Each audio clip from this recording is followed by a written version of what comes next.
Welcome back to another episode of Cooking with Callan. Christmas is just around the corner, my favourite time of year, and I thought to celebrate that, I'm going to do a couple of Christmas treats for you, including one of my favourite, take on a pavlova. So let's get started on the pavlova, Eton mess style dessert.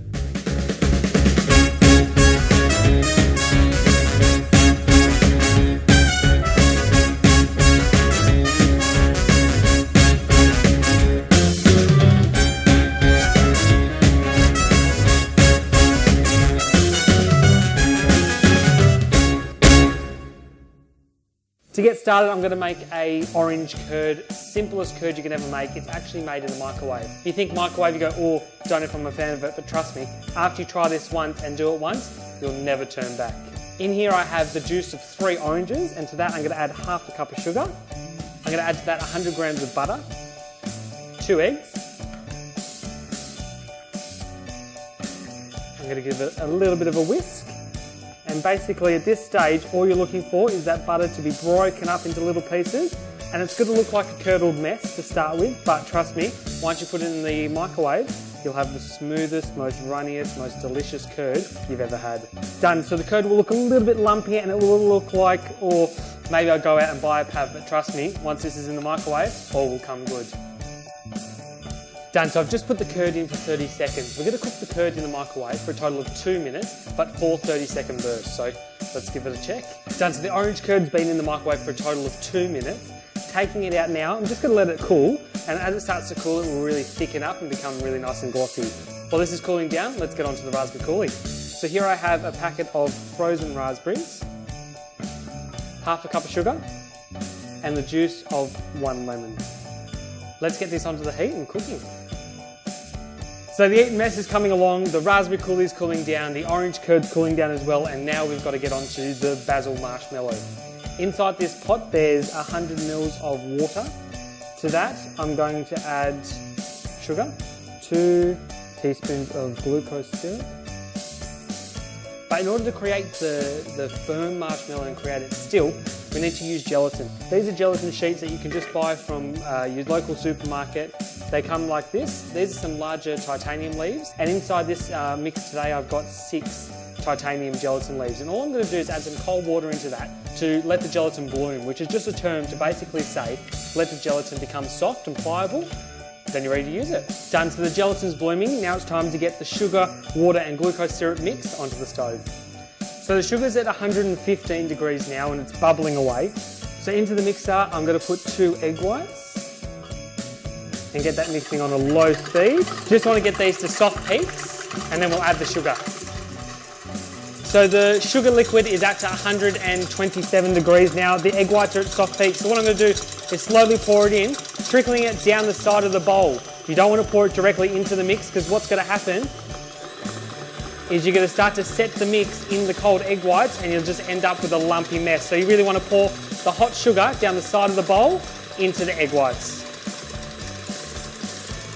So all the sugar is now incorporated into the egg white mixture, and if you have a feel of it, it is extremely hot. So what we're going to do now is we're actually just going to let it run on the highest speed it can go and let it cool down naturally. What's going to happen then is the sugar will start to cool down and set, and as it starts to set, it will capture the air that's in the egg whites, creating a really strong texture.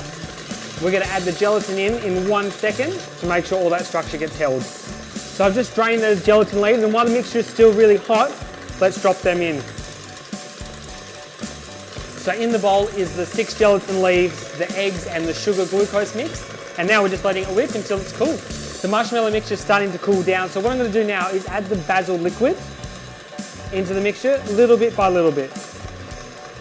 For the basil fluid, all I did was blend half a cup of water with 1 bunch of basil and strain it. Done, so now we'll let this mix for about 4 to 5 minutes. Done, so the marshmallow has finished whipping. You can see it's doubled in size, really light and fluffy. And now all you want to do is just put that into a lined baking dish, flatten it out in the baking dish, and then we get that into the fridge and it's going to set. So now it's time to make the Chantilly cream for the Eton mess. So what I've got in here is 200 ml of thickened cream and 30 grams of icing sugar. Just going to put this into the mixer. Done. So I've whipped the cream to stiff peaks, and as you can see, when I lift the head up, it still stays, it's not falling down. So what I'm going to do now is go ahead and put some icing sugar onto my board and knife.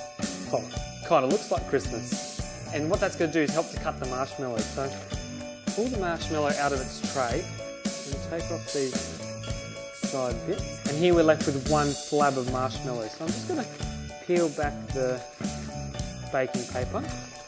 And marshmallow is one of those things that are really, really sticky. So you want to keep your board and knife as floured as possible. I'm just going to turn that out onto the board and slowly peel back the baking paper to reveal that basil marshmallow.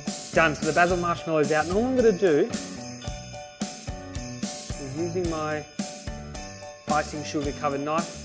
And if you find that as you're cutting the icing sugar starts to go off the knife, just give it a little bit more of a dust to give the marshmallow a dust. And all we're going to do is chop this basil marshmallow up into bite-sized type pieces. Perfect, so everything's done for the Eton mess. We've got the raspberry coulis, fresh strawberries, we've got some raspberries, we've got the basil marshmallow, we've got some bits of broken up meringue, some Chantilly cream, and here we have the orange curd. So what we're going to do is put some of this orange curd into the bottom of the glasses. That's 2 tablespoons of the curd. This curd's been sitting in the fridge for about 15 minutes now, and you can see it's starting to thicken up. If you want a thicker curd, just put it in the fridge overnight and that will thicken up thoroughly. Now on top of the orange curd, I'm going to crumble a couple of bits of meringue, leaving it quite chunky just on the bottom there.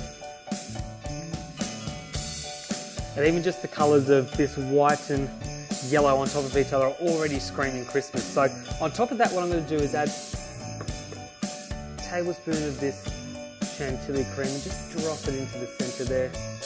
We're going to do the same thing with this raspberry coulis. It's really thickened up and gone jam consistency just in the middle of that cream. Oh, this looks like Christmas if I've ever seen it. I've got the raspberry coulis in there. I'm just going to chop that with a couple of pieces of the basil marshmallow just around the side of the glass. About 4 pieces. Fresh raspberries. Some fresh strawberries. And really just cover everything up with these strawberries. I've decided to leave the green on the tips of the strawberries. You can eat the green part of the strawberry, but it also just adds a little bit more of a Christmassy flair to it. Nice and generous with these ones. Done. To finish these up, just get one more piece of meringue and crumble that over the top, just so it's really fine, like a white snow. And there we go. There's my Eton mess.